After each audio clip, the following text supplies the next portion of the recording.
Hey everyone, it's Natalie, also known as Knitty Natty. Today I'm going to show you how you can knit your self-striping yarn cozy without getting any of those pesky color changing stripes in your ribbing. You can see here on the wrong side that when we change from one color to the next, the colors are separated by a small purl bump. The fact is that whenever we make a stitch, the loop that was just on the needle falls to the front if we've purled, or to the back if we knit. On color transition rows, we want all of the loops to fall to the back so that we don't see the color transition at all. In simpler words, we just need to knit one round during the color transition. You can see here that I'm about to transition from red to yellow. I'm going to continue working my ribbing pattern all the way until the last red stitch is made.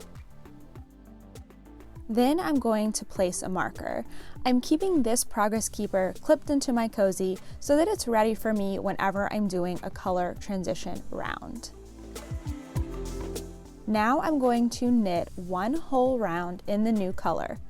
I'll know that I've knit one entire round when I've made it back to my marker.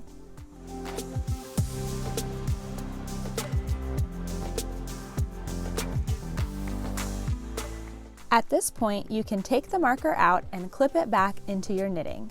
You won't need it again until you transition to a new color. Now just hop right back into the ribbing pattern wherever you left off. Since we've knit one round in the new color, all of the purl bump loops that drop off to the front will be the same color. It's as simple as that. I hope you enjoyed this tutorial on how to hide the color change in ribbing. You can find the links to the Yarn Cozy Light pattern below. See you guys next time.